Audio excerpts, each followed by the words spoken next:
Testing. Hello.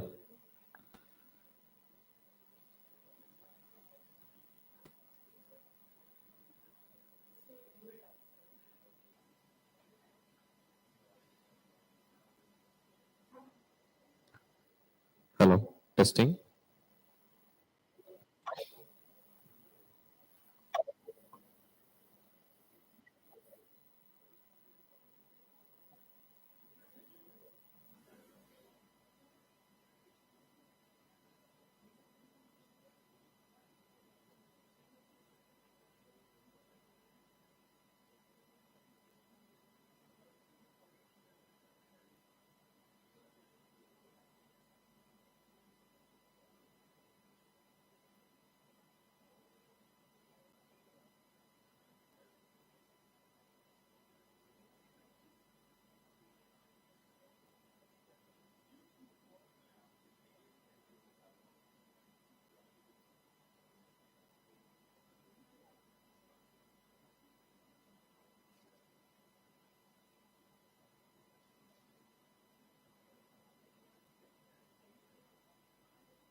തോന്നുന്നില്ലേ?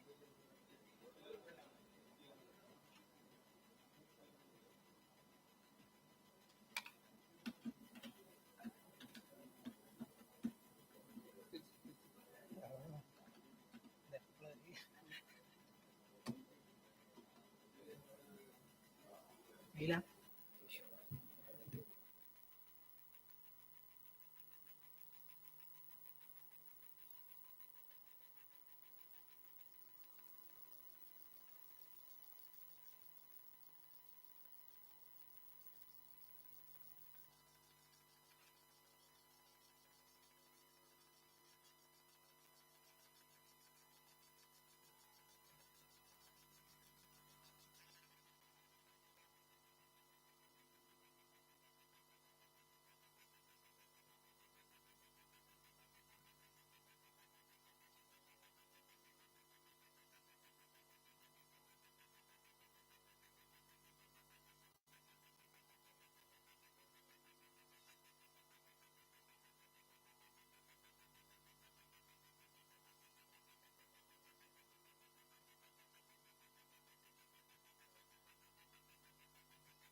Welcoming you all back to the session. Now we have a short video by Devashish Chatterjee, sir. Director IM Kozhikode. Sir is also a wonderful institution builder, internationally published author, novelist, and a leadership mentor. Sir has numerous awards to his honor: Rotary International Ambassador Award, University Gold Medal, Fulbright Pre-Doctoral Fellowship at MIT and UST, Fulbright Postdoctoral Fellowship at Harvard University. Moving on to the video.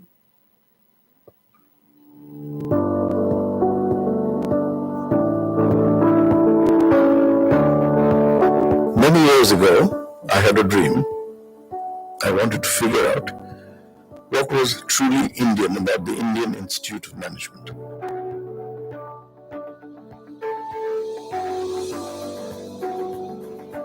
This dream was looking for a destination, and it found one here.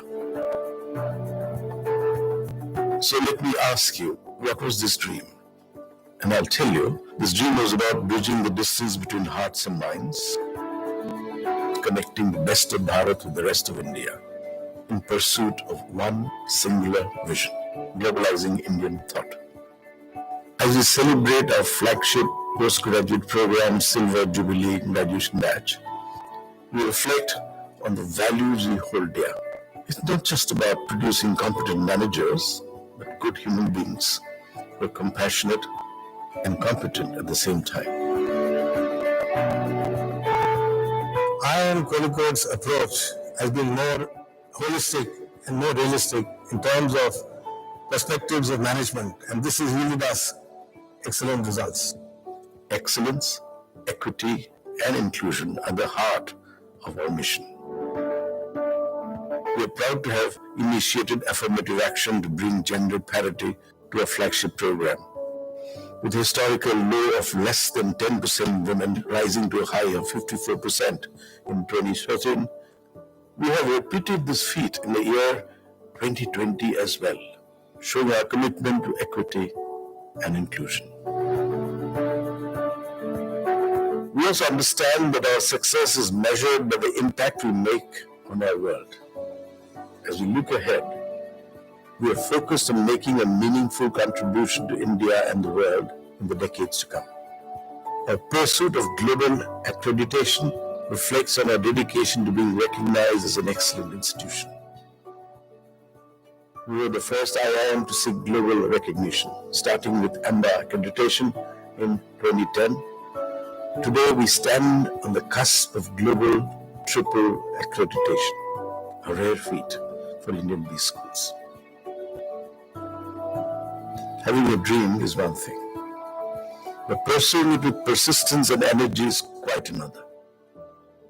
In that process, we have to negotiate four paradoxes: equity and excellence, global vision rooted in local context, high tech and high touch, agility of systems and stability of timeless values. And over the last 18 years, I've seen IM Kozhikode grow into a leading global Indian business school. How did it do this? In three specific ways. The first was transforming Indian management education. The second was building a global alumni community. And the third is globalizing Indian thought. We are not only consistently ranked among the top 4 Indian institutes of management, but we are also making our mark on the global stage. A recent leap of 100 spots in the QS World University rankings for both regular and executive MBA programs is a testament to our phenomenal growth. We acknowledge the love of learning, dedication of our faculty, staff, and students, and the vision of our leadership and board of governors that has made it possible.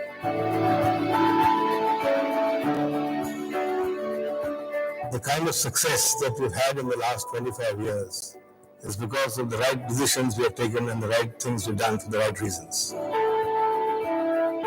Our vision for 2047, creating a roadmap of globalizing Indian thought, is both ambitious and achievable, inspiring at the emotional and cognitive levels and bringing vibrance and positivity to our journey forward. We believe in holistic learning in harmony with nature.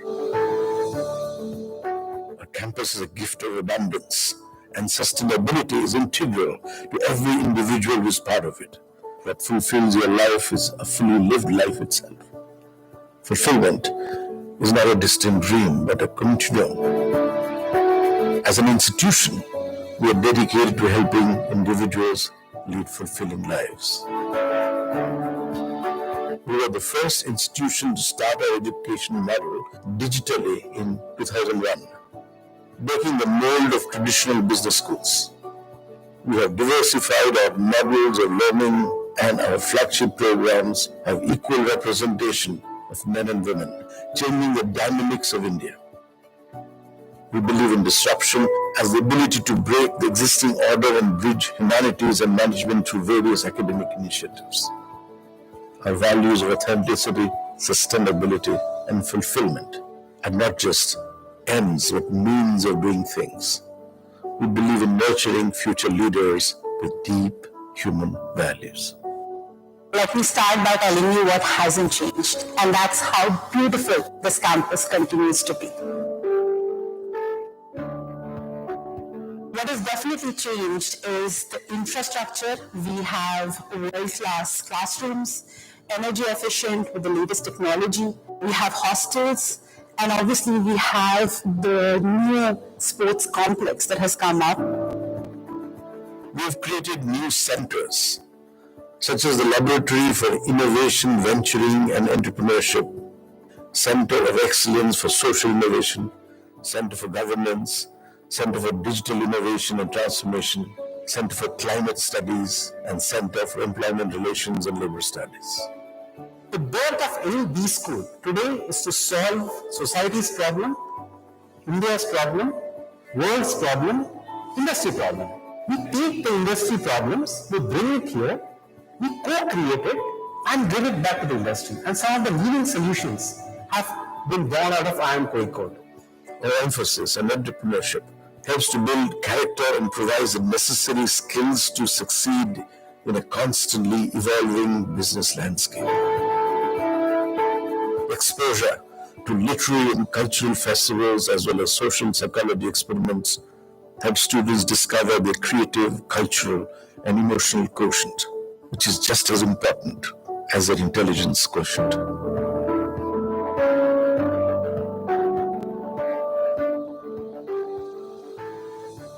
The statue of Gautama Buddha under the banyan tree is a symbol of peace and enlightenment, providing a serene environment that helps to calm the mind and promote inner reflection.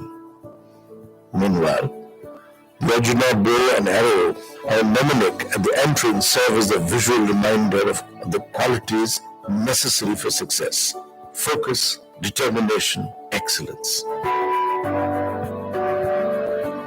The statue of Swami Vivekananda also serves as a source of inspiration, reminding us never to give up until our goals are achieved. We have been in this journey for about 26 years now. We have learned our lessons through success and failures. We understand that we sit in an inspirational space of 1.4 billion people and our responsibility to live up to their aspirations. And Code continues to focus on creating and maintaining academic excellence, developing a diverse community, encouraging social responsibility, fostering imagination, and help stay connected with beautiful minds. Together, let's awaken the spirit of truth, Satyam, embrace the essence of sustainability, Nityam, and pursue Path Purnam, fulfillment.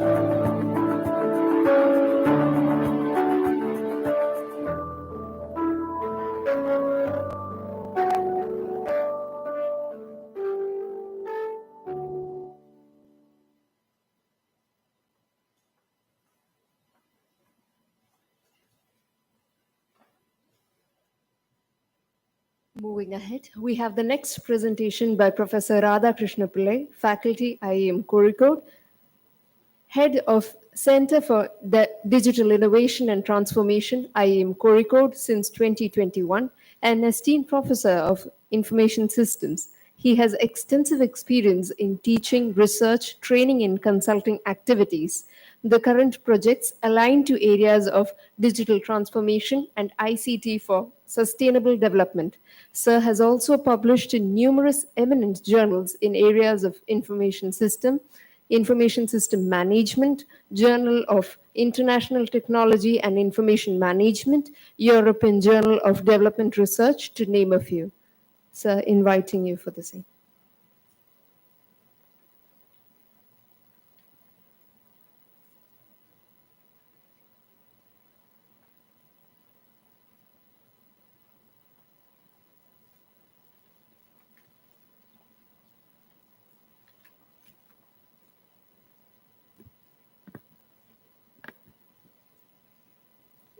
Good morning, everyone. Professor Kamaljit, Professor Deepa, distinguished delegates of this symposium.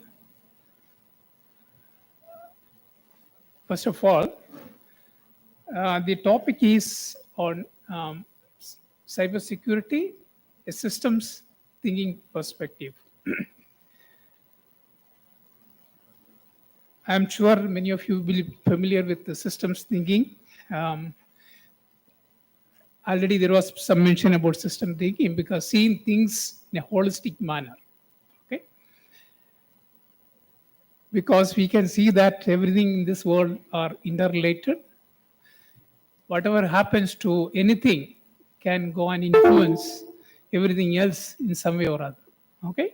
It's only a matter of time and space when the the impact will happen on other things. That is why the system thinking is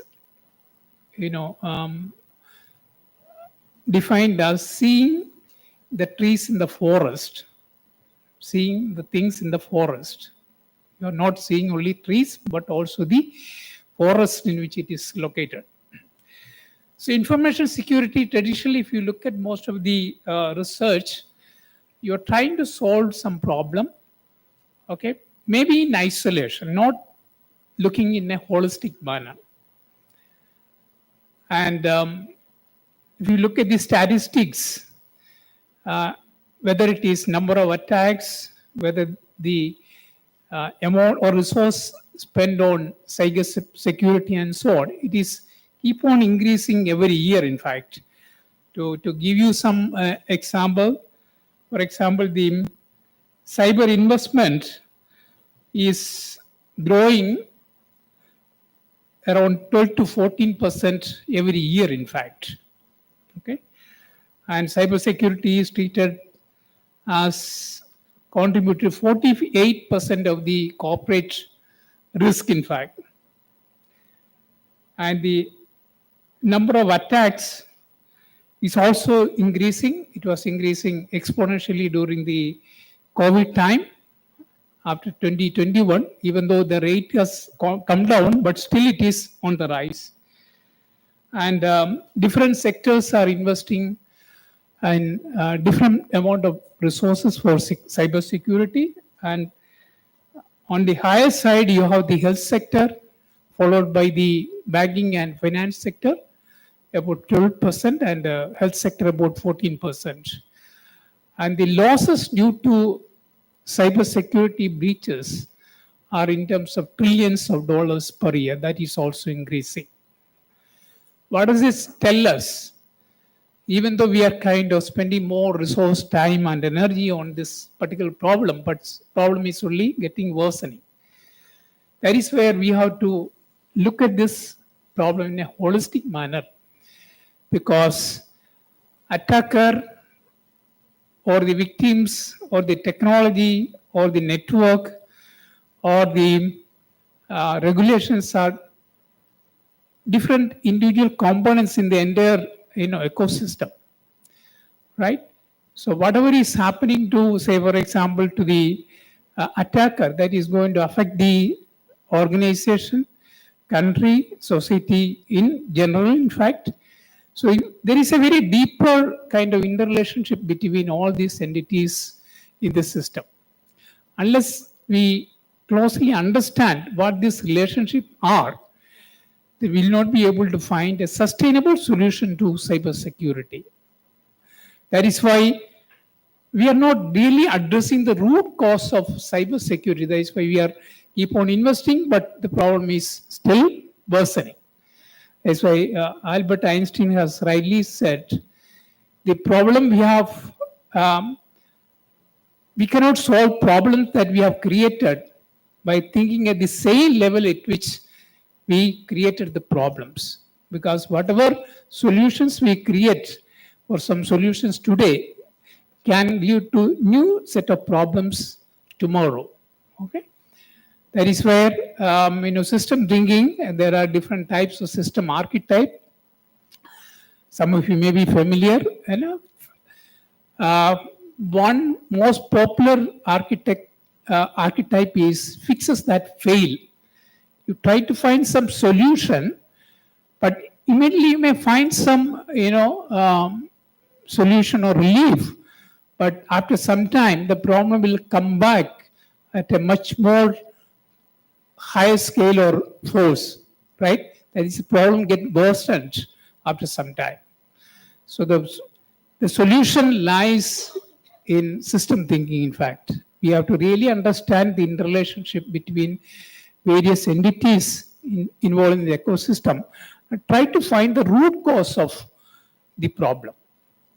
So if you look at the information or cybersecurity ecosystem, technology is one main component, then the social network or the society in general, human behavior is another aspect, regulatory bodies is another entity, and so on. They're all interrelated, and whatever happened to one of them is going to affect others, maybe immediately or at a later point of time. In Professor Deeba's presentation, she mentioned about how we are becoming victim to the technology, in fact. For example, today technology is indispensable for almost all sectors, but we have to ask this question, where we have become victim to the technology, or technology is still an instrument for us or not, because we look at the information overload, information security breaches and all. It is kind of telling the story that we are slowly becoming victim to the technology, right? So we have to ask the question ourselves, what is the right use of technology, or what is the responsible use of technology? So that itself can, address many of these problems, because that can give the root cause of many of this problem, in fact. So this also, in a sense, connected with our vision, globalizing Indian thought, because a lot of the wisdom that we get from our tradition can be effectively addressed in dealing with the technology, in fact. So, for example, in Gita also there are a lot of mention about, the externalities, okay? The externalities will come and go, but it should not come and disturb our inner state of mind, okay? So, if we know the right role of the technology, So you may be able to use it wisely or judiciously. Okay, so a lot of such things can be learned from our traditional wisdom, and this can be effectively addressed in a system thinking manner to address some of these problems. For example, when if you look at the number of or the nature of attack, uh, there are different types of attacks happening. But one interesting observation is that phishing is becoming a significant portion of the attack. Phishing means a lot of social engineering happens. Some of the latest statistics shows that recently about 10% of attacks are phishing attacks. Okay, that is where the human involvement is playing a key role, because human being is going to be the weakest link in the entire chain of security activities, because a lot of compromises happening because of the human weakness only. That is why the Eastern wisdom can be effectively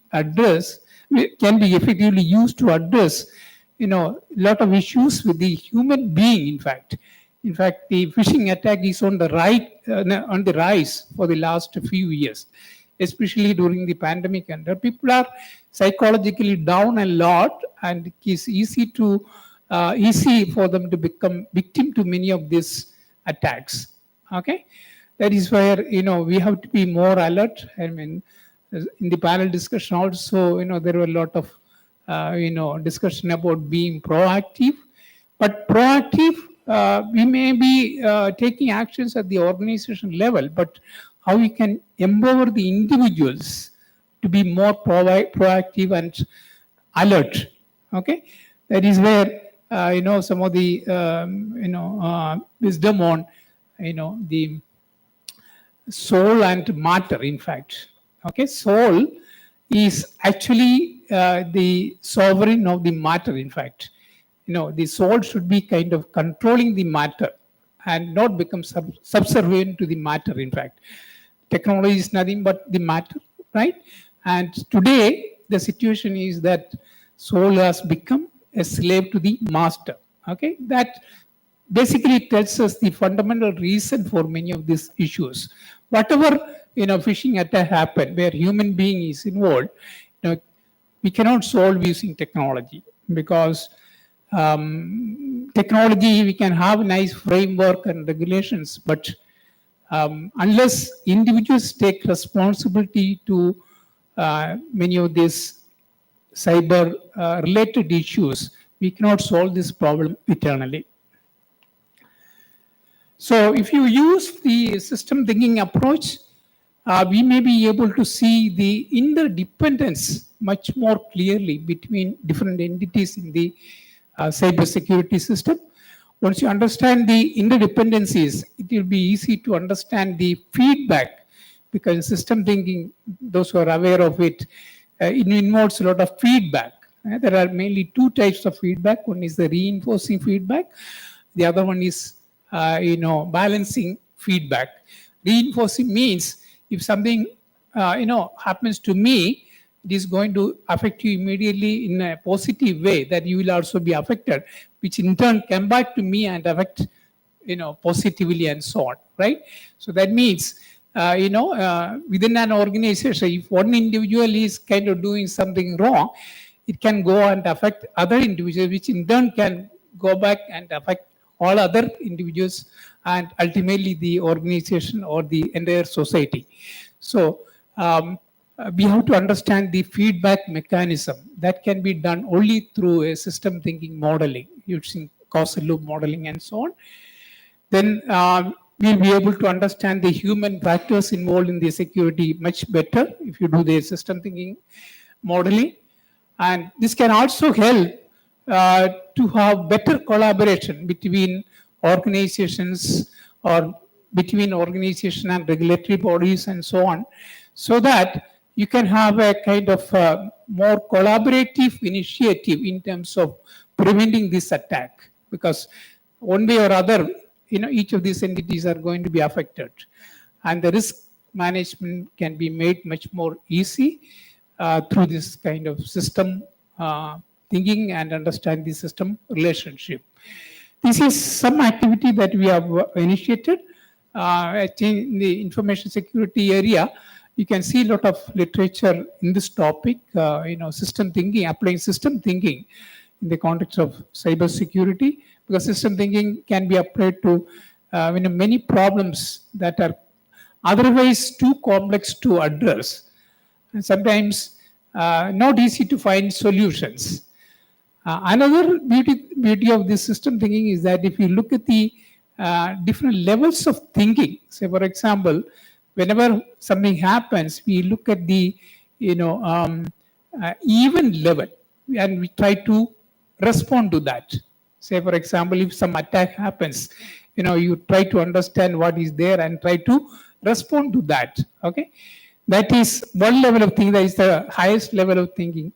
Then going down, you may find some kind of patterns that is emerging in terms of the attacks. For example, we have already seen that during pandemic and all, people and organizations are more susceptible to attack. So if you kind of look deeper, you may be able to see some pattern that is happening in terms of attacks, and that can be used to devise some of the security mechanisms much better than looking at the event mechanism. That is where proactive measures will be more effective.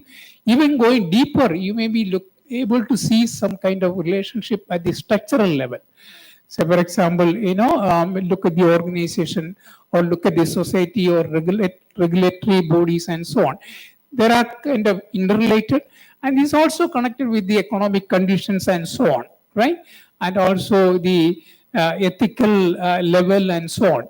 So all these things are kind of interconnected, and looking at the structural level, you may be able to find much more long-lasting solution to security.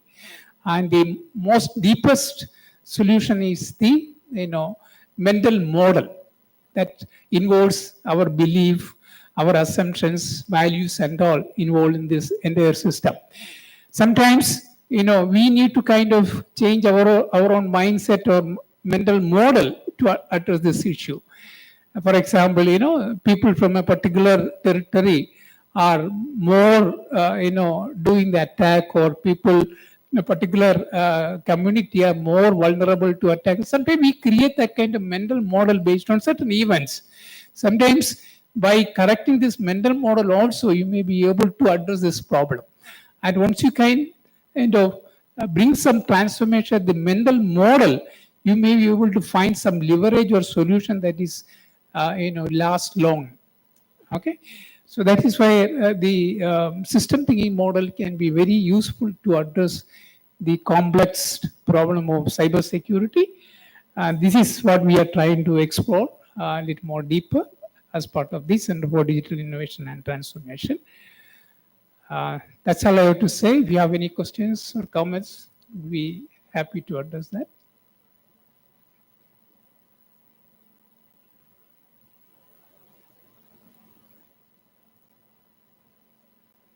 Because sometimes you look at counterintuitive problems. For example, one intuition is that by spending more on cyber security, we may be able to find or control the scenario, but it is counterintuitive, right?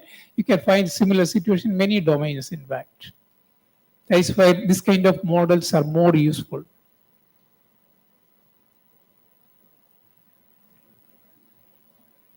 Okay. Okay, thank you very much.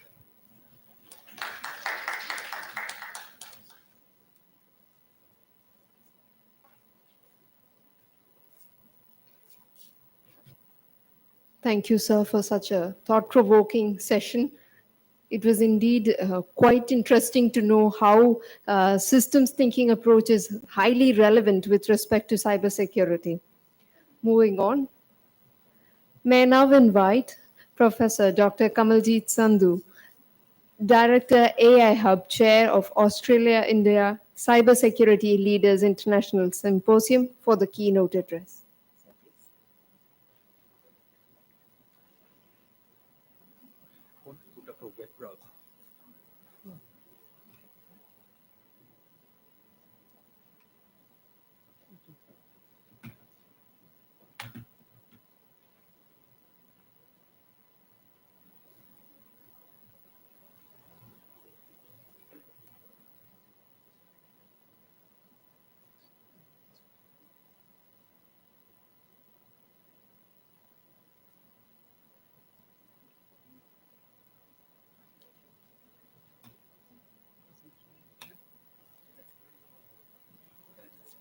Good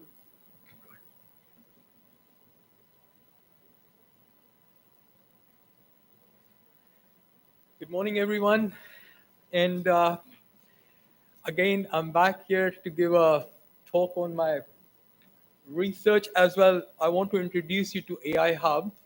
And this morning, as I was talking to you, it's a platform for sharing information, doing research, collaboration between universities, government, and organizations who are wanting to look at cybersecurity and digital innovation. I'll just give you a brief background. Here we have got a team of people, like you can see here. We've got our team here. Dr. Deepa Sethi is here with us from your institution. She's a very good contact. We've got the advisory board here. We've got people from all over the Australia, India, and Canada, US. So you can have a look at this, and if you need to discuss anything, please feel all the time welcome to be in touch with me. And then we've got research here. If you've got a particular area of research you want to join us with, please let us know. So we are doing research in the area of cyber warfare, which I will be talking to you about, cyber security threats in finance and banking. And we've also got cybersecurity threats in the field of education. Professor Deepa Sethi was talking about this morning, social networking and how this is impacting, identity theft, and critical infrastructure, which is again connected to your electricity, water, energy, where people can go and shut that down. So that is very, very dangerous work that we are seeing around the world. Critical infrastructure being, being attacked, being threatened. And then there's the area of quantum computing. We are looking at how, from classical computers, we are going to merge into quantum computing, which is a very different area of computing. And then we've got cybersecurity laws and governance. One of our speakers just now was addressing that issue. We've got a lot of problem there. And one of those problems is that cybersecurity laws are at least 10 years behind. And we need to bring them up to date so that it can be addressed with a proper knowledge and understanding how and why it's happening. So those are some of the issues we are looking at. And then we had the symposium here. We had the symposium here at Punjab Agriculture University, and we had a lot of people who joined us. So you can always have a look at the Indian as well as Australian as well as international people who are working with us. And some of those people are experts. So they have got at least 25, 30 years of experience in cybersecurity. For example, myself, I've been in IT for the last 30 years. So I have worked across in Australia, India, Canada, UK, US, and I'm still working. I don't stop. So I don't see any point where I can, say, okay, I've done my work. I don't think that would be right to say. And you can always see, the more we exchange our knowledge, the more we interact with our colleagues, students, our networks. And I saw that happening this morning. Your alumni from different parts of the world, for example, Deepika and Avik and Raghu and all, they were talking something very interesting. And I was listening to them, and they are very relevant issues that we are trying to solve. So these are some of the issues, like, at the other symposium, we had a lot of discussion. How can we solve them? Now, getting back to the point of my presentation, now I'm going to talk to you in very simple words. I'm not going to tell you anything that is too technical or to a very high level software engineering, because I used to teach software engineering at Deakin University, and I think I keep my audience engaged. So the main point why I'm keeping everything simple is that I want you to understand today, after this symposium, you can think, in a very simple way, how this cybersecurity and digital innovation impacts us. So you can see, strengthening Australia-India's cybersecurity is a platform. First of all, I'll just give you a brief rundown why we created AI Hub. AI Hub is a platform to connect people, and I didn't see anywhere, because I was in Australia, I'm an Indian, and I used to come here, I used to see there was no platform. There was no platform for the students, universities, academics, and professionals to connect. So now we have that. It's a major achievement. And from an Australian context, it's good because India is a big trading partner now. For India, it's good because Australia and India are getting into a very strategic collaboration. So our students from India are very, very knowledgeable. They come there, they study, and I see the dedication. And we are also there teaching them. So I thought that was a very good way to interact with our people. Also, AI Hub is part of a support. We provide support. So if you're a small business, you're a startup, we are there to help you. It's not all about money. It's about helping, sharing knowledge. So a lot of the work I do in academia, I help my colleagues, I help businesses. It's also in kind. So it's not always about money. And I know IT and cybersecurity is very big on money, but I do it because I want to help somebody. So a lot of the time I share my knowledge with students, and that research has not been published. So even my 8 books that are published, still it'll take me another 2 years to get that knowledge into my new books. So I understand what is happening, but this area is going very fast. And one of those issues with cybersecurity is that we do not have time. We do not have time. At the most, we have got only 15 months. 15 months. Mind you, I'm not even saying 2 years. If we don't control this problem of cybersecurity today, we have got bigger problems and much more bigger problem. It's like climbing Mount Everest. You can imagine. Can I climb Mount Everest? No, I can't. Can another person who's trained to climb Mount Everest? They can, yes. But we have to take steps. You have to train your body to climb Mount Everest. You have to train your mind to climb Mount Everest. And same thing is with cybersecurity, because the attacks are coming from different places. Actors are not known. We don't know the face.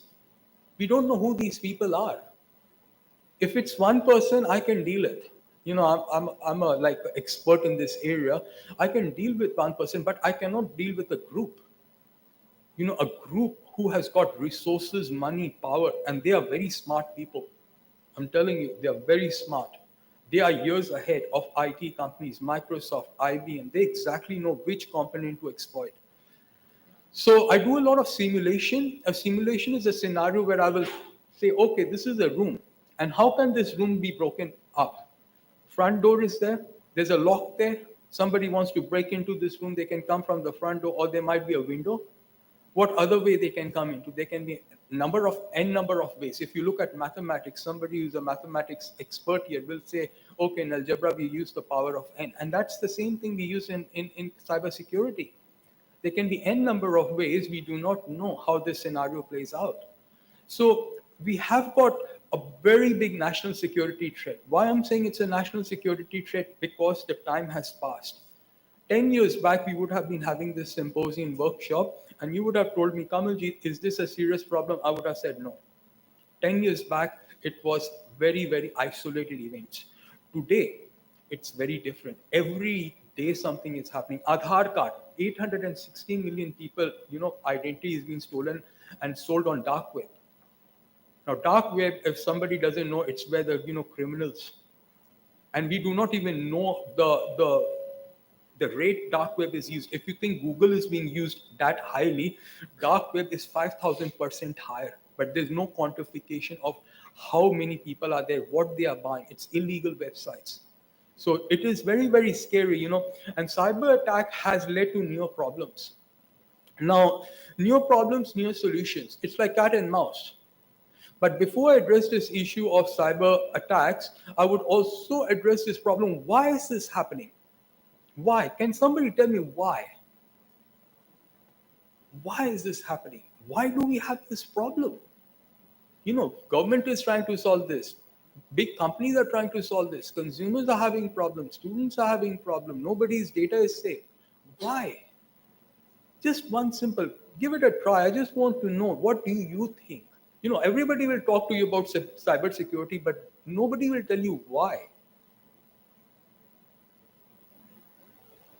It's bad engineering. It's bad engineering. And why I'm saying it's bad engineering, I'll give you a very simple example. You build your house. You called a builder, and the builder says, I'm going to charge you $500,000 to build your house. You say, very good. Now, the builder doesn't put proper foundation. He doesn't put beams. Your house is very unstable. Will you pay that builder $500,000? No, you won't. You'll say, this is a very unsafe house. Why should I live in it? Another example I will give you is that anybody who rides on a train, the train track is wobbly. Half of the line is gone. Will you sit on that train? We've got that bullet train coming into India. You won't sit on that train. You say, my life is is at danger. It's at stake. Why should I sit on this unsafe plane, or a train track is not running, not repaired? That's precisely the same thing. The same concept comes into cybersecurity. We are using the computer system. Even though the car that you are driving has got no brakes, you will not drive that car. You will say, I'll get this car fixed, brakes fixed, then I'm going to drive it. Take the car to my mechanic. But with computers, you're still using that. Everybody of us is using it. It's bad engineering. And where does this bad engineering come from? It comes from our operating system. It comes from our operating system. 99% of the world computers are Windows. Microsoft never solved this problem of operating system. And operating system is like your track. Train track is here and your train is going. One day a software engineering student comes at Deakin University I was teaching, and he knocks on my door. He says, sir, I do not understand what an operating system is. Got so many books. I said, look, I'll teach you very simply and you'll never forget all your life. Operating system is your track, like a train track. And the train that runs on it is your, Windows, Microsoft Office suite. Now, if you don't fix your track and your track is unstable, how can the train run on it? And we've got a problem here. Software engineering students are very smart. Some of them have done the work I have, it's mind-boggling. But what I'm trying to point here is that our operating system is very weak. And that puts a lot of pressure on other companies to bring out their products to launch on that, on that track, because the track is not safe. Getting to the point of your car, the brakes are not there. You'll not drive that car, anything. For example, again, I'll give you is that people try to use internet for different reasons. Some are using for banking, some are using for education, and internet was never made for that many things. I'm going to be very honest with you. I'm not going to say internet is the super thing. No, internet was never made, but we have stretched the boundaries without giving adequate support to it. So that is a very big problem. What are the key characteristics of attacks? We have been talking this morning about cyber attacks. The key characteristic is it's global in nature. And why I'm saying it's global in nature, we are facing the same problem in India, what we are facing in Australia, Canada, US, UK, England. It's absolutely the same problems we are facing. There's no differentiation because the bad actors use the same technique, because I'm studying them. For the last 15 years, I'm studying them. I talk to them. Some are good. They will come and talk to me. Some don't. That's fine. So there's no prior warning. You don't get warning that you will be attacked. Rather, somebody is going to come and attack you when you're least expecting. When you're in your comfort zone, when you're on Sunday, and that is one of the themes that I wanted to look into this project was what can a cyber, security leader do at the time of attack? Imagine 1 o'clock in the morning, there's a cyber attack. Now the leader has to get up, the CEO, CFO, CTO, whoever it is, has to come and report to the office. Otherwise, his job is online next morning. So he gets there, he gets his people, whoever is there. Now he's got no time because you are running against the time. Every second is counting. Now your mind is emotionally under a lot of pressure. If somebody gets hit by a truck on the road, what do? Everybody is seeing this person is hit, but nobody knows, reacts what to do. You have to pick the person safely up, put him in an ambulance, take him to the hospital. But there's no rule book given in cybersecurity for a leader, what he or she should be doing. So this is the work I'm doing. It's never been done before. So we're trying to understand how to put a strategy in place at that time. Number one, they need resources. Number two, they need the smartest people there in IT right at that time, because whatever is damaged, destroyed is gone. There's no need to cry for it. It can never be recovered. Data stolen, gone. Malware put into your system, destroyed your system. But what can you save? It's like an accident. Somebody's leg is being, gone. Truck went over it. You can't do, but you can save the other leg. Hands you can save. It's mind, body, everything you can save. So it's about salvaging. So we can save something and we can control, damage control. Here we try to control the system, because what happens, another characteristic of these cyber attackers is that they put programs where they can keep doors open. They can come back and go back. So I was in Melbourne. I was called in one morning. Phone call came and they said, Kamalji, can you come and have a look? It's a bank, a very big bank. And I said, look, I can't do much because I'm not part of the bank. I'm not employed by you, but I'll still come and help you, And I went there, and what I could see was the banking system was attacked 3 years. From 3 years, it's been compromised, it's been abused, people are going in, and actually it's not 3 years, it was 7 years. There was a sleeper cell. Seven years, first time they had triggered a attack, but after that they were quiet, silent, sleeper cell, quiet, no activity. Then after that time, they started exploiting the system. They started going into their network. They started looking at the databases. They started monitoring the entire system of the bank. Now you can imagine how serious is this. So when I looked at that, I said, this system has already been compromised. It's too late. The banks are business. They're not IT people. Until unless experts like us who go there, we understand what has been done. And I said, it's a long time. They have basically, now the whole thing is that you have to basically start from, number one, from 0, 1, 2, 3, 4, and start going up. So what we do is called forensic computing. In forensic computing, we follow the steps backward where the attacker came from. Every step. But the problem is that every day the software is being updated. You see, every day. And we cannot go back in time 3 years. But there is a technique to do that. There's a technique, because I learned that, not many people will share this with you. There's a technique you can go back in time. But doing that requires a lot of time, money, resources. I need at least 8 people. 8 people to get that. You would have seen programs like CSI, crime scene investigation, Gary Sinise. Those people go back and track the crime at the time it started. Somebody would have thought about that crime. Similar thing we do in forensic computing. So when I looked at that, I said, look, I need people's name. Who has been using this system? Because I know within the country, there cannot be many bad actors. So we listed out few names, the transactions were coming from overseas. Then I said, how many times in a day somebody tried to log in and log out? They said there were around 12 of them that time. So I said, where did this traffic come from? Because we are identifying the traffic, because most of the time the traffic, if it's very, very unusual, you can pinpoint where it's coming from. So they said the traffic came from somewhere in Zambia. Now, Zambia is a very different country in Africa. And I said, where did it originate? It originated in Tanzania. Now, that was not right, because the web servers were hired from somewhere in East Europe. It's a big gang. So this was a very highly organized. So I said, I want the log files of that day, that hour I wanted, how many times, what transactions were conducted here. They said, sir, we can't give you, its privacy issue. I said, look, you do it, or basically I walk out, and this next time they will do a ransomware attack. Ransomware, they'll make a system absolutely a brick. They will encrypt the entire. They said, that would be very bad. I said, your business is going to shut down. Not bad, it's a very small word. The business will be shut down. You'll not be in business after that. So somehow they shared the data and all, and I could pinpoint the place where it started, and you see, this is a work, and there are very few people who can do this. There are very few people, because coming from a business background, IT background, I could connect the dots. Now, people, if you would have brought in who are totally IT, they can't work this way. They cannot work, because business works in a different way, IT works in a different way.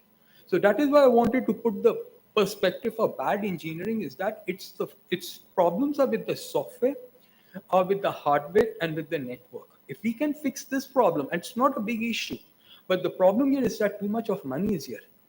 Too much of money. I'll tell you, in Australia, if you're a cybersecurity student or a colleague here, there is $500,000 they are paying. $300,000 jobs for the students, but you can't find people. There's no people there to work. It's very highly specialized area now. That students that we are training, it takes at least 3 to 5 years for the university for them to train and graduate them. Demand is high, supply is small. What happens? Price shoots up. So we have got that issue of compliance. As I heard this morning, compliance is not going to solve this, because in Australia, the law has been changed. Now, the board is responsible. Otherwise, there's a $20 million fine to the company. And plus, what will happen is that people can be jailed. But in US, the fines are in billions of dollars. But the problem, I will give you a very simple example, is that people who smoke cigarettes, they never stop smoking cigarettes because the cigarette company was fined. A lot of people in Australia got cancer, and it's a very big problem for the government. like looking after the healthcare of people who are sick, young kids, people who are smoking and all. But that did not solve the problem. And cybersecurity is the same. You can fine a company, and the company will pass that money to the consumer. Next time you were going to buy a product, you are paying for it. But that's not a solution. And the solution is not there. The problem is going to get worse in the next 50 years. This is not what we are seeing, is that not even 1%, I'm telling you. It's going to be very bad. Very bad it's going to get. And what we are going to see is that system will be shut down. There's another area of cybersecurity, a work in cyber warfare. Not many people want to go into that area. It's dangerous work. Now, we see countries, the countries, I don't want to name them. Some of them are neighbors also. They have got military who's been training up, battalions and badges and brigades. Earlier, they used to train them as soldiers. Now they are training them in software engineering just to go and shut the system down. Somebody shuts your electricity down, water down. You get up in the morning, you press the button, light is there. You open the tap, water is there. Our modern lifestyle is dependent on computers. There's no human being sitting there pressing button. It's a software that is automating everything. Now, if you shut that down, there will be civil disturbance. You don't need to attack like borders and all. You can just have people fighting everybody amongst themselves. ATM machines won't be giving money. That is a real scenario. I'm not saying that it cannot happen. It will happen. It's a matter of time. If you shut the infrastructure, critical, infrastructure down, this is going to be a bigger problem for any country. Not only India, anywhere in the world.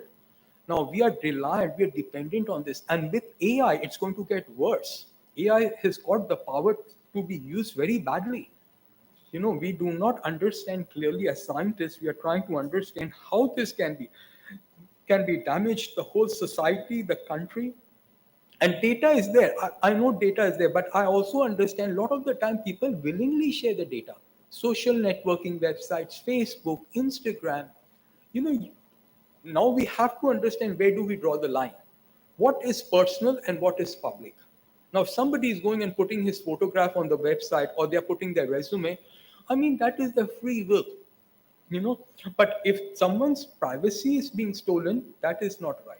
Somebody's like bank account being stolen, passport detail, that is not right. That is something we have to guard, which I also believe is a very important thing to do from the technology perspective. So opportunity to strike back and come back again. This is a very, very important characteristic. They've come back again. A thief, if he breaks into your house, today everybody locked their door.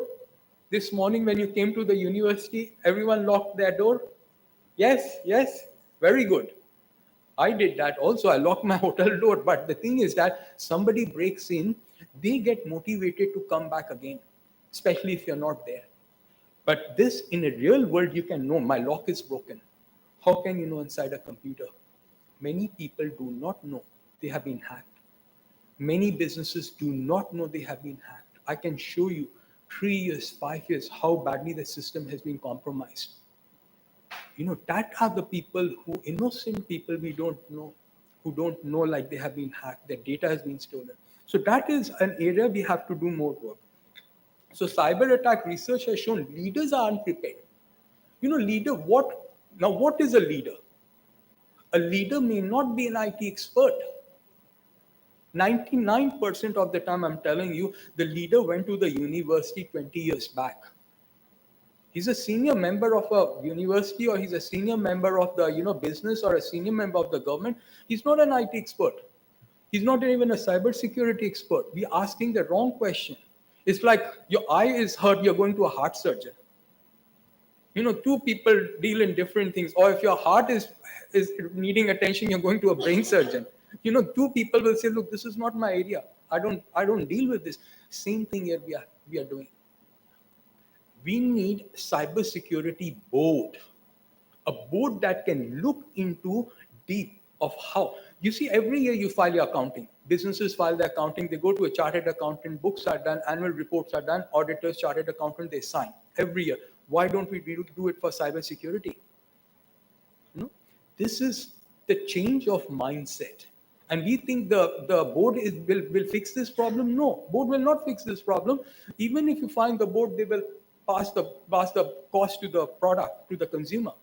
Consumer will pay it, and this will happen again and again and again. You need the right sort of people. Yes, cybersecurity expert needs to be called in, but the problem is that there are very few of them who can fix this. So that is a change of mindset, change of thinking, and change of leadership. Because if the government is saying that regulation and compliance is going to fix this, I will tell you, I'm standing here today, that is not the right thing. It will never happen. Never happen 20 years, even 50 years from now, we'll have another talk. This will never go. So what is cybercrime costing? $10.5 trillion. US dollars, 10.5. You can multiply how much is one Indian rupee to US 85, around 80, 85. 10.5 trillion, you can imagine. For a country like India, this is a lot of money. Even if 1/5 of the cost comes to India, it's a lot of money. We are a country that needs every dollar for our people, students, hospitals, children's, roads, water, food. Why do we need to waste in cybersecurity? We can fix this problem. But you see, bigger countries are having more problems. Now, FBI is saying, what is the FBI saying investigating? Every American's data was stolen. Every American data was stolen about citizens. They were stolen, and it's on the dark web. Now, you can read how serious this can be. I wouldn't want my data being on the dark web. I mean, you don't want them to know which school your kid goes to. What friends they have got. This is the sort of people, the criminals over there. But you have to be mindful here what you share on the internet. Very carefully think what you want to put on the internet. People go and put anything on the social media. I say think carefully.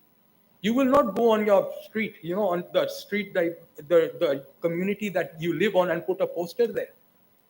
Nobody will do that. You will not put your face, you'll not put your personal details and put it on walls. No, we don't do that. So why do we do that on the internet? It's about education, it's about etiquette. And people have not been trained. We are training now. We are training students, we are training CEOs, we are even training employees. Look, even if you come to work, make sure you use the internet, responsibly. And especially nowadays, you don't know where this data can end up, which country, which border. There's no laws. And I know this morning, one of your in the discussion, I think it was Deepika, she was talking about, regulations, cross-border. There will never be one. We never had one between any other country. They will never do. They will never make an agreement around the world. We don't even agree at United Nations. United Nations is an office that every country comes and tries to help. We don't even agree there. How can we do that for internet? You can see. So we have to do something different. Something different, so that we do not become a victim of this cybercrime.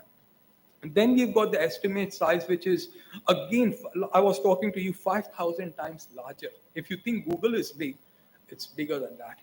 But there is no quantification, because dark web is something, I won't even suggest you to go there.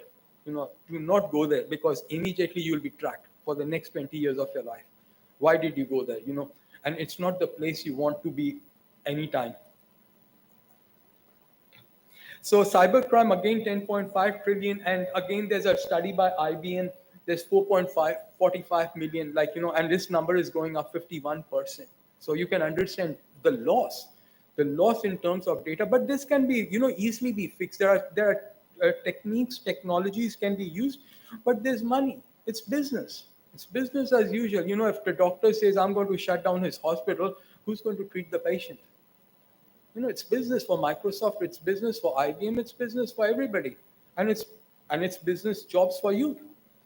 But we have to look at the other aspect of the society as well, how it's impacting people. So the cost of cybercrime to Australia is very high. You can see 50%. I mean, I wanted to share with you what is happening in Australia. That's a very big amount. You can see business, again, 40% losses. And who's paying it? Consumer. Next time you buy anything on the internet, you're paying for it. Business will never pay it from their pocket, from a CEO's salary. No, it doesn't come. Consumer pays for it. Again, incidents by the region, it varies. Every country has got the same characteristic, global in nature, but it varies across the region. Europe, Australia, Canada, they've got their own statistics. Again, leadership is very important. When I'm talking about leadership, they are the people who've got the power. Cybersecurity does not start at the bottom of an IT organization. No, that's wrong. It starts from the senior most level. And digitalization models will accelerate this. This will become more serious because more digitalization, more problems of cybersecurity. Again, conclusion, innovation is the key. I work in innovation. If somebody thinks I've got a computer and my company is innovated, no, that's wrong. Having worked with 30 years, you see how many problems are there inside this computer. I can open the back end of the computing, can show you number of codes, number of programs are mistakenly running in the background. They should not be doing that, misbehaving. Why is it happening? Why it's not being fixed by the companies? Resilience is about, making the computer system stronger from inside. Then we can control the cybersecurity. But the system is very weak inside.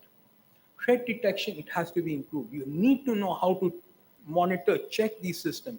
Education, training, universities got to do much more work. We have to train our students, we have to train our colleagues, we have to consult with the industry, because industry is where the problem is happening and the universities are 10 years behind. We are not teaching right things to the students today. That's why there's a problem. When the student goes to get a job, they need Python. We are teaching them C++, or COBOL we are teaching. I know one of my colleague was teaching like COBOL. And, today, if you look at the industry, they are far ahead. That mismatch has to, disappear. Investment, it's about money. You have to invest. Computer is not like a fridge. You put in there and forget for 20 years, your food will stay cold. No. That concept doesn't work. Computer is about improving, upgrading, innovating, again starting the whole cycle again and again. It's a very powerful tool. But if you forget about it, your business is finished. Taking cybersecurity seriously. I've seen a lot of people saying cybersecurity is the last. No, cybersecurity is in the top. Any business who's not thinking now, please get up and start doing the work, because it's getting bad and it's going to get more bad till you understand how serious this problem is. Plan, execute, and monitor. Plan for the worst. Do simulation within your organization. How worse can this get? What can I do? Run it with your employee. Have an open discussion. Talk about it. Let people talk. The problem here is that people are not talking. Cybersecurity people feel embarrassed. I was attacked. My information was stolen. I'm not going to tell anybody. No, open up. The more we learn from people, the smarter we get. Execute your best strategy at that time. Test it. How is it going to do at that time? At 1 o'clock in the morning, my system is hacked. What do I do? Get the team. Do a mock session. Do a drill, like in the military. Military trains every day for an attack. Every day, the soldier, the commander, the major general, my whole family is from the army. I'm telling you, 4 generations from the army. But I know the mindset of a soldier. They're prepared. Anytime, the country has to be saved. Nothing else. Life is secondary. Personal life is secondary. Country comes first. So the leader needs to do the same thing. If my organization is attacked, what do I do? Train your people up. And then monitor every second where the traffic is coming from. Why that unusual area of the country, why is that traffic coming here today? You can monitor that. You can look at the web servers. You can backtrack things. I can go back 5 years in time and backtrack why that traffic came from South America, Brazil, where I've got nothing. Why that web server IP address was connecting on my servers at that time, very late in the night. Unusual time. Thank you. Any questions? I'm more than happy to take.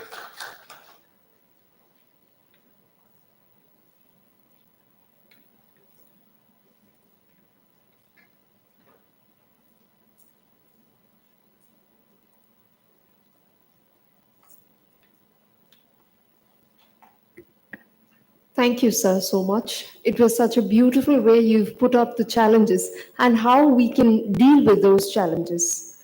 Going ahead to the next session by Namit Najib. Sir works in the Paramount Computer Systems, a cybersecurity consulting and system integration company in Dubai, as Vice President for Qatar and Saudi Arabia markets. He has been in the cybersecurity industry since 2013 when he joined Paramount Computer Systems in Dubai after finishing his PGDM from IIM Kozhikode. Over the last 10 years, he has handled roles in business development, customer relationship management, business unit management, and operations, all in the cybersecurity industry. He has a specific interest in the area of identity and access management and critical infra security, having had the unique opportunities to build the identity security practice in 2015 and the OT security practice in 2023 at Paramount. It is an honor to have you, sir, here today.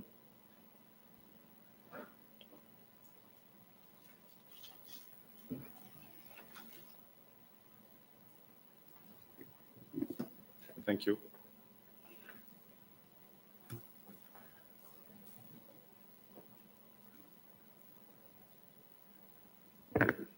A very good morning to all of us who assembled here, and special mention to Professor Kamaljeet and all my, respected faculty from IIM Kozhikode and all of the people who assembled here, including future speakers today.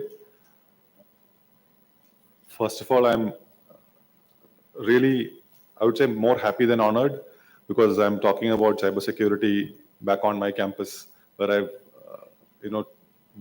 been coming back frequently to recruit for cybersecurity roles and also to talk to people about opportunities in the space.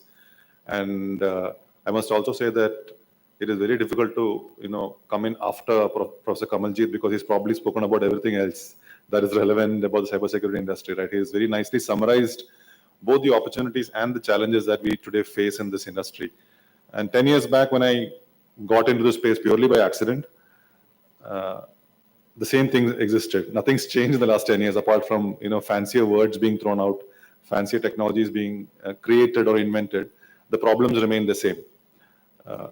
Taking forward one of the points Professor mentioned about, let's say a thief breaks into your house, right? And there is a possibility that they will come in again. There is a third possibility which I was reminded of, which one of the things that my boss mentioned when I joined is, what if he hasn't left? Right? A thief breaks into your house. What if they haven't left and you are using your house, right? So that is what is the world facing today, where, like you mentioned, cybersecurity, let's say hackers or threat actors are lurking in your environment without you even knowing about it, and they strike at the right moment. Unfortunately, there is also a lot of fear mongering in the space because there is no other way of getting people excited and serious about this business, right? We see that without putting fear in front of them as one key element of action, generally the board or common people like us, nobody takes cybersecurity seriously unless they themselves get a sample of that. But there is another perspective to this, right? It's like your car. Today, if you look at your cars, almost all your cars have, let's say, safety belts. Yes, I guess. And maybe how many of you wear safety belts when you're in the back seat? How many of you wear a safety belt when you're sitting in the back seat, or you enforce safety belts to be worn by your kids or your parents or whoever else while they're sitting in the back seat? Very few, or I think that is becoming an exception. If you look at 10 years back or even 15 years back, you probably won't have even worn a seat belt when you were in the front seat, right? So this was always there as part of a culture of safety, but we never knew about it because we never had any accidents. We never knew that seat belts could save lives. That is the same thing that is happening with cybersecurity today, right? And the thing is, it is available as an option to be used, right? For example, all of the emails that you have come with two-factor authentication by default. How many of us turn it on? It's a different question. Instagram, for example, today, I think it is more important to protect your Instagram account than your bank account, because your bank account probably has much less value than your Instagram account. Right? I've seen people go crazy when they've lost access to their social media accounts, because money you can make, social media presence you cannot recreate, right? Because that takes a lot of effort. I know I have to talk about critical infrastructure, which is a totally different topic, but I kind of wanted to segue into that by starting to talk about cybersecurity. And one of the very interesting things that I was talking to Professor Deepa is also that cybersecurity is not a technology problem at all. It is not for people from software engineering to solve, which is what Professor Kamalji also said. They've created the problems because they did not want to create the problems. Because if you look at it, they were trying to create a solution for something, right? Any software that was developed 15 years back, 10 years back, 20 years back, look at Microsoft Word, for example. It was meant to make things easy for you to capture thoughts, prepare documents and stuff. Security was never a thought at that point in time. But the moment the world started becoming smaller by interconnection on the internet and all the other digital platforms, things started going out of control, right? You're putting your personal thoughts on Microsoft Word on your laptop. Today, I can sit in any part of the world and hack into your account and see what those thoughts are. Today, you don't need to do that because you don't put your personal thoughts on Microsoft, you put it on Instagram. So it's there for the world to see anyway. But let's say, what about your deepest, darkest, or your most confidential information as a person, right? You put it somewhere on your digital platform, or a mobile phone, or a laptop, or on a whatever, right? It's available for people to access in some way. So cybersecurity has evolved, I think, personally, more because of convenience becoming an important factor today, right? If you look at, for example, in Kerala, right? Now today you have your licenses, your, let's say, your payments to the RTO or the MVD being done online. Everything is online, which means that it is easier for somebody to access their information, which is publicly available, rather than trying to come to your house and steal your license card from your locker, right? Same thing applies for banks, right? If you look at 30 years back, somebody had to go to the bank with a gun, point the gun at somebody, threaten them to convince them to give you the money. Today, somebody can sit at home, access the bank, like, or just be patient, get into the bank 3 years before, and then just wait for somebody to make a mistake, or take 10 paise out every day.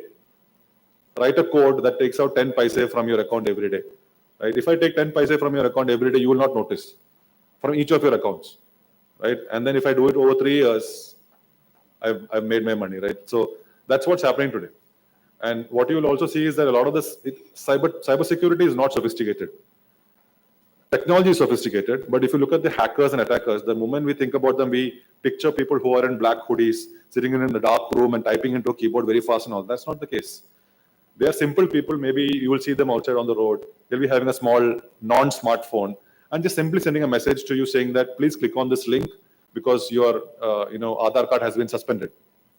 An unassuming person will click on the link and get scammed. Or somebody can simply send you a text, for example, saying that your bank is now going to send an OTP for your account document to be updated. And at the same time, they're trying to access your online banking and trying to reset the password. In most banks, when you reset the password, an OTP is generated to your registered mobile number. And if I get the OTP from you, I can change your password. I know your username, right? So it is not, hacking is not very sophisticated. You see Mission Impossible, they have to jump through a tunnel and then go underwater and jump from a plane and all that. That's not all over the top. Today, hacking is very simple because people are very gullible, right? It's very easy to trick people into believing, like that's one of the things that Professor Radhakrishnan also said, right? It is, the problem is with the soul. We're all greedy. We're greedy for things. So when I get a link saying that you can buy, let's say, a BMW car at a 10 lakh rupees discount, even if I know it is too good to be true, I'll still click on the link and see if maybe it's true. I don't know. No harm in trying. But the moment I click on the link, there are things happening in the background that will download a malware on your laptop or on your phone, which will then take control of your devices.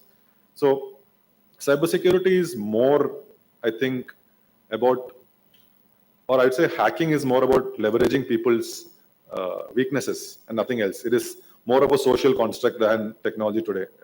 But the thing is, people like me, for example, I've been in the space of consulting for companies, organizations in the Middle East, specifically banking sector, oil and gas sector, airlines, aviation, healthcare. All of them have had challenges with respect to managing the data. Whatever said and done, at the end of the day, legally, from a compliance perspective, even from an operational perspective for large businesses, they need to ensure that the data that they're carrying and their business operations run. And why I'm starting with this is, we all know what IT is. Today, when we think of IT, we think of PCs, we think of servers, we think of cameras and all those things. And IT was never meant from a created from a security perspective. IT has always been about availability. If I want to log into a website, the website should be accessible right now. If I want to turn on the projector, it has to be turned on right at the right moment. The mic has to work. That is IT. Even in a bank, IT means the ATM has to function, or the online banking has to work, or the mobile app has to work. Security was never embedded into IT. So when everything started going digital, with digital transformation, banking became online, right? Everything became online. All kind of transactions became online. That is where you realize that, okay, it is not just about availability and operations anymore. It also includes aspects of cybersecurity. And that is one part of the world where a lot of focus has gone into. When you look at banks, government agencies, any kind of e-commerce entities, they're all focused on cybersecurity. And today I'm going to talk about very briefly about one of the things that Professor Kamaljit also mentioned, which is critical infrastructure, which is something called operational technology. When you look at the IT world, you're trying to protect your desktops, your mobile devices, your servers that are in your organization, which are carrying information, okay, storing data.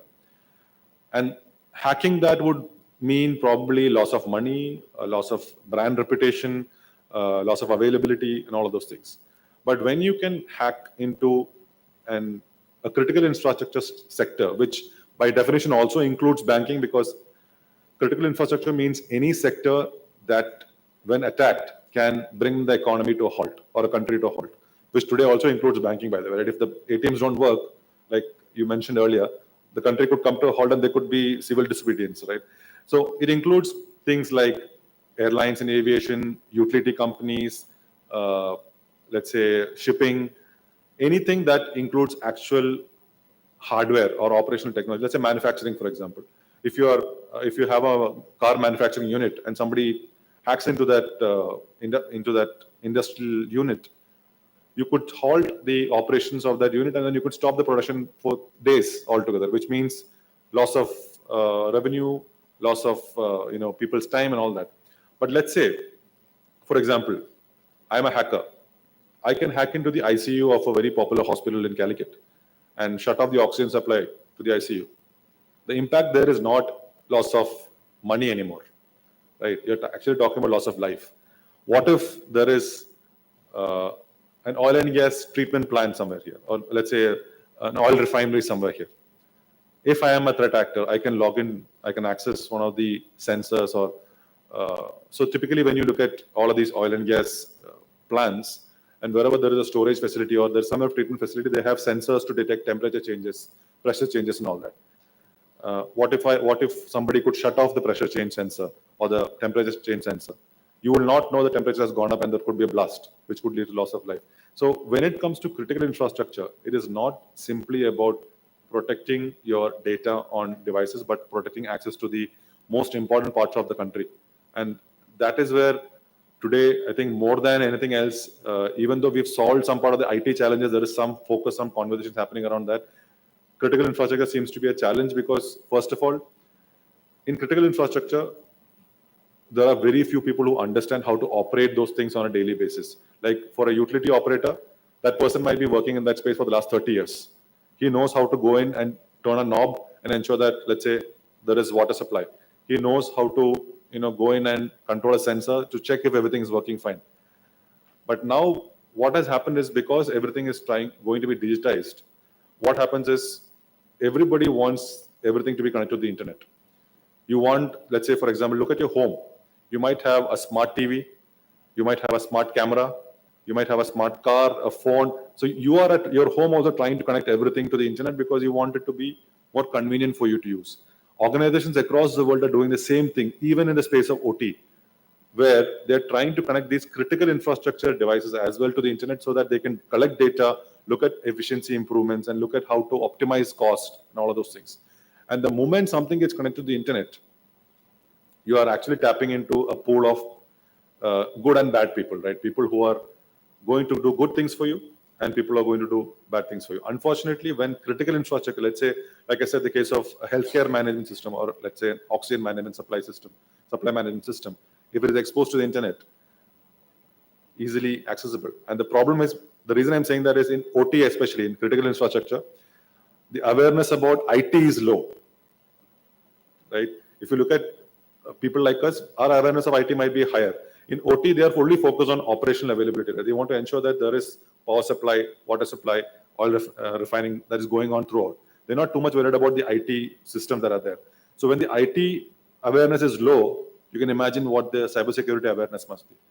So it is becoming more of an easier place to go and create impact. And cyber warfare is one of the things that, again, Professor spoke about, which focuses more on critical infrastructure than anything else. Today, if a country A wants to attack country B, they don't hack their bank and take out all the money. They go for their national grid. They go for their pipeline management system. They go for, let's say, their irrigation systems. They could even, we could even poison water treatment plants. Think about it, because today all water treatment plants, what do? They add certain chemicals to the water to purify the water quality. Any change in the quantity or the levels of the chemicals being added could turn things upside down. So all of these things are being done remotely. And if you look at the current wars that are being fought as of today, right, in the regimes across the region, we see that cyber warfare has become more and more a critical component. Like he mentioned, like there are armies who are not actually carrying guns, but carrying the high-end laptops with the best ways to access your infrastructure. So why I spoke about critical infrastructure is, especially in the last 10 years, we are seeing that a lot of attacks have happened on oil and gas in the Middle East, because that is where I come from. Oil and gas is one of the most important sectors there. But if you look at the rest of the world, especially in the US market, the Indian market, the East Asian markets, there's a lot of attacks on the healthcare industry, leading to loss of life. There's a lot of attack on electricity grids, bringing down electricity grids just for the sake of creating unrest by nation state sponsored attacking teams of people. So again, this all comes down to creating fear around what could happen. But what we typically find is cybersecurity lapses are more or less unintentionally done by people like you and me. It's like, let's say you have this room, right? You've put the best lock available on the door. You've put CCTV cameras everywhere. You've put some laser controlled stuff and all that here. But you leave the you leave the key to the door under the doormat, right? That's what we do. And that has been the biggest challenge. And that is where I think multidisciplinary involvement of people like Professor Deepa and others who probably don't understand the technology behind cybersecurity. They don't know how to code, but they know how to look at what people do with these things, right? It again goes back to awareness, right? If you keep the door under the doormat and then get breached or hacked and you complain, there's nothing to complain about. It's your fault, right? If, for example, a classic example is this, right? Think of your email ID, right? Your personal email IDs, right? Think of the password that you have. You can think of the password. How many other places have you used the same password? Or slight different variations of the same password? Your password is always the same. And I'm assuming that if you have a password today, which is, let's say, password 123, I hope nobody has that password, by the way. It's the most common password in the world. That password 123 would have been your password for the last 15 years or 20 years, or probably at least for 10 years. Because human beings are not good at remembering passwords. Passwords were a very bad way of authentication. It is actually not a very good way of authentication. That is the only way we know today. But unfortunately, passwords are the only way we can do it. So what happens if my Gmail is namit.najib@gmail.com, and if my password is password 123, and I'm sure that I've put two-factor authentication there, I'm safe. But I'm using that same password for some other account on the internet, and that gets breached. So when that gets breached, like you said, the dark web, it is like I download all the information, username, password of all the users on that application and post it on the dark web, which means if I go there and I see another Namit Najib, I can check if that password 123 works on that or not. That's what all hackers do today. So it is not sophisticated. It is very simple. Taking information available in the public domain, or let's say in the dark web, and checking if just doing a brute force attack.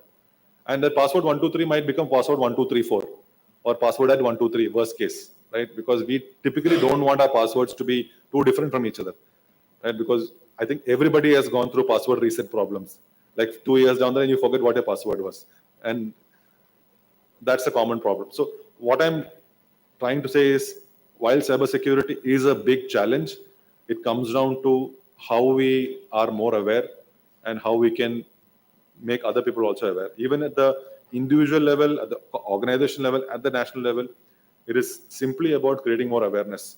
Today, that's why I'm extremely happy that we're having a conversation like this in an institution like this, because we need not only people who can engineer and code and write more secure applications, but we need managers who can not only imbibe a culture of cybersecurity, just like safety, right?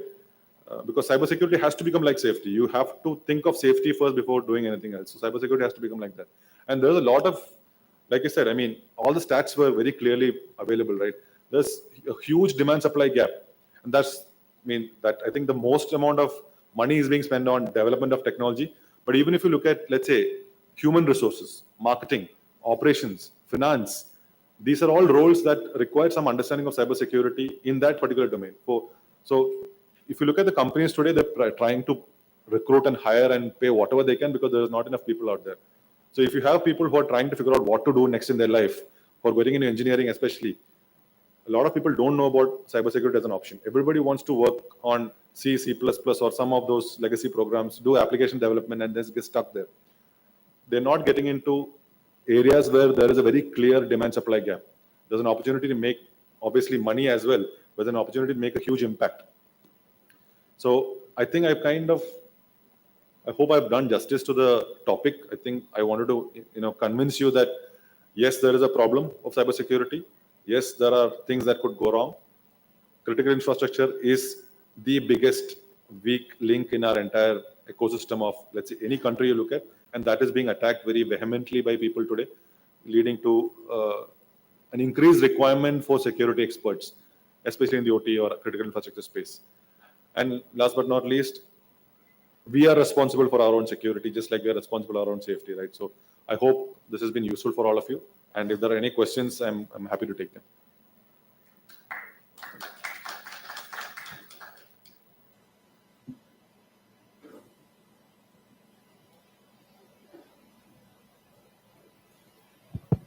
Hi.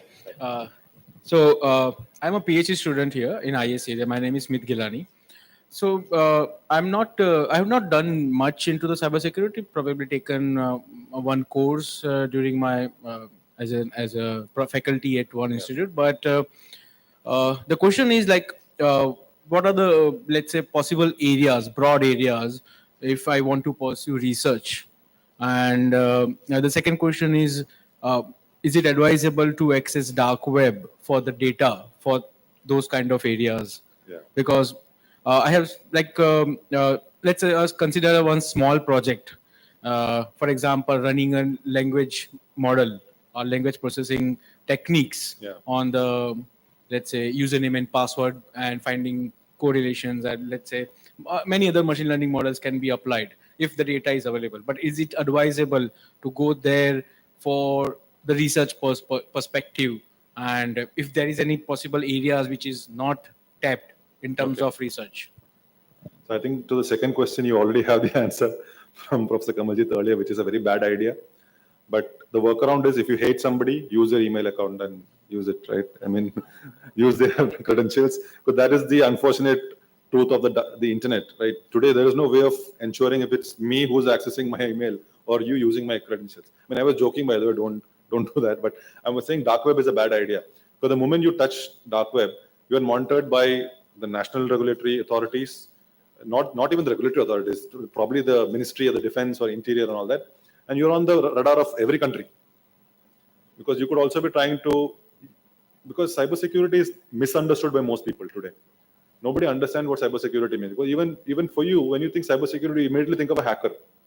You're not thinking of it from, let's say, a safety perspective. You don't think of a person in a hard hat and he's safe. Cybersecurity immediately connects to a hacker, right? That is the imagery that we have. There is stark difference between those two. And when you say that you're trying to do research on that, people don't understand what, like, for example, there are many cases where people are trying to do the same thing and are misunderstood by their own governments in terms of what they're trying to achieve. Because there's a very fine line, right? Today you want to do this, but maybe tomorrow you think that, okay, now I can use this information to hack. I've created a model that can be used to look at data that I've taken from the dark web and then use that to exploit some vulnerability in the way things have been done. I mean, it could be whatever. So most of the hackers that we call are actually good researchers, right? In the sense, not a PhD researcher, but they are people who know how to understand the target, look at what they have as an infrastructure or policies or processes, look at the people they have, and then find out the vulnerability, find the weakest link, and then go attack. And then stay patient, take information out slowly, and then wreak havoc. So, dark web is definitely not a great idea, but I think there could be some research forums where you will be able to get sample data that could help you with this. I'm sure there will be something, and I think that one of the things that AI Hub can do for you in terms of getting you that information. But in terms of research, I think cybersecurity is an open domain. I would look at it from a three perspective. There are people challenges, process challenges, and technology challenges. People in the sense what I said earlier, right? Awareness creation, not only for normal people, but for employees of your organization. If you're a bank and if your employee does not know that I'm not supposed to click on a link that somebody randomly sends me, that's an awareness problem. So you have to constantly create awareness with your employees first. And then technology. Technology in the sense, today, every day there is some new technology being created to solve a new problem. Because cybersecurity, unfortunately, has also become a very lucrative business opportunity. In the sense, a lot of startups are being created in that space, claiming to solve problems that never existed before, which means you have to be very clear in terms of what is the value that you're going to bring. Is it a technology approach? Are you going to look at, let's say, for application security? Are you going to look at when customers move from on-premise to cloud? Is there a solution that you can provide that can make that easier in terms of security? It all depends on the domain that you want to focus on. Because anything in cybersecurity today, there is a gap that you can address. Again, from people, process, technology perspective. So, good luck with that. I don't think I did a good job at answering your question. No, but I understood. I understood the three part, and probably that can take me to the deeper into the cybersecurity as a starting of the research. Yes. And so dark web, when I access dark web, it is like my computer is going to be vulnerable, right? Your computer is already vulnerable, by the way. Oh, and that is true. But when you like go deeper into that part, probably let's say if I start, I have never searched that also. Deep web, I am aware. Like, you have to assume the worst case. Okay. If you go there, you have to assume that it's like going into a containment zone of COVID. Okay. You know that you're going in, you will get infected. Yeah. Right? But you'll have to live with the consequence. You're going in, you will figure it out. So, that explains that. Thank you so much. Thank you so much. I mean, on that point, I just remembered when Raghu mentioned something earlier. There are two kinds of organizations, right? One that has been breached and one that is yet to be breached. I disagree with that statement. There are two organizations. One organization who knows that they have been breached, and the other one is who don't know they have been breached. Because everybody's been breached. Even all of us have been breached in some way. On the phone, on the laptop, there is something that is running today. What is that doing to you today is maybe not very dangerous, but maybe at some point it can change. So, sorry. Thanks. To your question, I'd like to add is that cybersecurity, if you want to think how deep is the ocean, very simple way I can tell you how deep is the ocean, we don't know. And same thing, cybersecurity is as you go down, it can be anything from codes to databases to networks to hardware to software. This generation will not be able to solve the problem. The next generation of computer that is going to come from NVIDIA, the chips that are going to come, AI would be embedded in them. They will be able to solve the problem because the whole new hardware and the software and the network will be on a very, very innovation form. Today, what we are looking is a very different problem that goes back into, like our speaker was mentioning, years back. When the computer had started, Windows 95, I remember, it had the legacy problem. And many institutions, businesses, there's nothing wrong with legacy systems. Every company, your university will have it also. But the problem is that they have not been modernized, they've not been upgraded. And that requires money. And institutions did not have that mindset. The leadership did not have that, knowledge that we have to put. Like your fridge breaks down. You say, okay, I want a new fridge. You don't go without fridge for 6 months. You say, I need to store food for my kids. I need to go and buy my grocery. My food will get off. Same thing with the computers.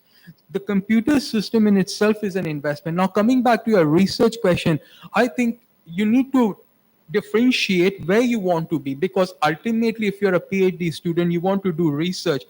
Okay, you might want to look at the university, but the industry works very differently. You know, industry is years ahead. And if you want a job in that industry, why would you sit at the university for $100,000 job when you can earn double the money? I mean, in Qatar, they're paying good money. Dubai, they're paying good money, but you can't find people. $400,000. I'm telling you, in Australia, they'll give you $500,000 salary. We can't find people. We have to get them from US.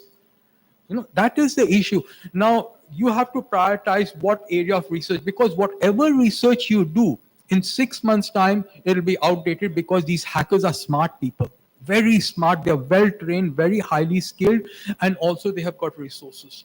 And that money, we cannot keep pace with that money, with that threat, you know. But I think if you look at it from a researcher's point, you need a job. You know, after you finish your PhD, you've got a family to support, you did so much of hard studies, but I think you need to understand where you want to stay, in the university and do academic teaching and research, or you want to be industry. And they're entirely two different sections of the society.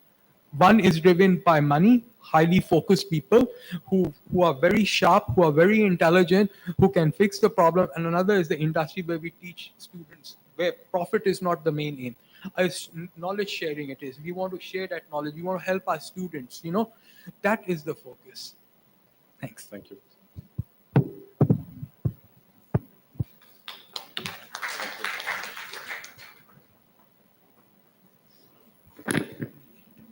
Thank you, sir, for that wonderful presentation. And talking about the nuances of the security infrastructure, it's completely beautiful the way you've articulated the topic for us.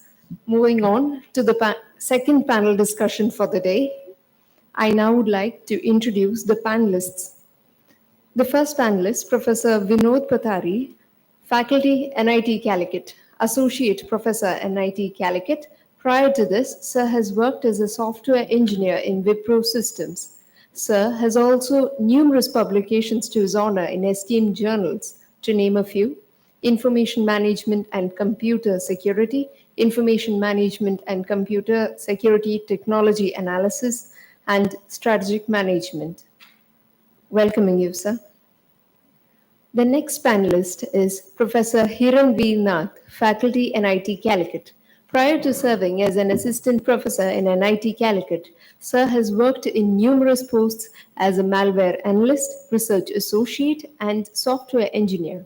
Sir also shares a patent titled A System and Method for Detecting Zero-Day Privilege Escalation Malware, which he shares with B.M. Mehtre. Sir, I might go on and on, but considering the paucity of time, I welcome you to the panel. The third panelist, Ms. Archana Venugopal, Chief Information Security Officer, ISAF Small Finance Bank. Ma'am, your experience in various posts in banks and corporates speaks a lot more. Ma'am has served in the leadership role in Gulf Bank, Associate Director in Deloitte, Senior Manager in South Indian Bank. Ma'am is also a certified information systems auditor and certified in Risk and Information System Control Association, Information Security. Welcoming you, ma'am.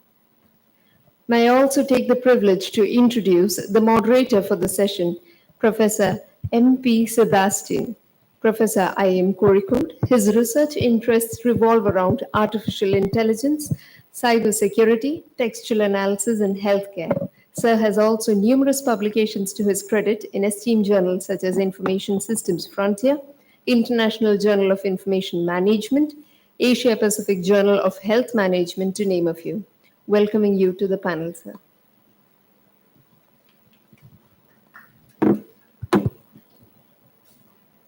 Good afternoon, everyone. So we have started today's talk with Professor Deeba Sethi talking about the cyber presence of individuals, organizations. So we are all represented by a cyber presence, and it could be more effective than our physical presence. I don't know whether you have thought about that. That could be more influential. And this cyber presence is basically built upon data, which we feed explicitly, or it can be implicitly because of our behavior in the cyber world. So unknowingly that is growing and a huge presence is there. And if somebody can tamper with that, it can affect our reputation. It can be for individuals, it can be for organizations. And the organizations can have financial implications. Individuals also can be, they can be, there could be blackmailing possible. So all these things are possible. But in organizations, there can be a direct impact. Their stock prices can be affected. So long-lasting implications can be there with that. So this is something we need to worry about. And Professor Santhu was mentioning about the solutions about security. And he is expecting that there could be solutions in the future. But unfortunately, cybersecurity is something which is not easily solvable. The reason is we have three aspects for cybersecurity. That is, one is confidentiality, the second one is integrity, and the third one is availability. And two things are conflicting here, confidentiality and availability. So if you want to make it 100% confidential, then the availability becomes zero. So you cannot make anything 100% confidential. So there is a trade-off. So trade-off is between confidentiality and availability. So as long as this trade-off remains, no system can be 100% secure, whatever be your technology. And I think that can never be possible. So this will continue. This is going to be a live problem for the future generations also. And you may find, you may be coming with solutions which can have more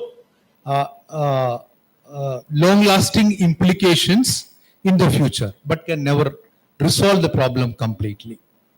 So in this discussion, what we plan is how actually all this presence, virtual presence in the cyber domain is happening because of data. So implicit and explicit data, and this data is collected through sensors like IoT, and that is processed, transmitted, archived, and insights are obtained from that. So maybe we may be using devices and infrastructure for that, and ultimately this is used by organizations for decision making. So the compromise to this can happen at any of these levels. So this is what we are going to discuss. So what is happening at data collection level, at IoT level, at device level, processing level, and getting insights at maybe industry level. So we have three panelists talking about. So we start with the concerns in each of this area. So we start with Archana first, what is happening at industry level. Then we will have the concerns from Professor Vinod on the generation of data, and what is happening at the device level by Professor Hiran. So this is what the order we plan. So let us start with Archana.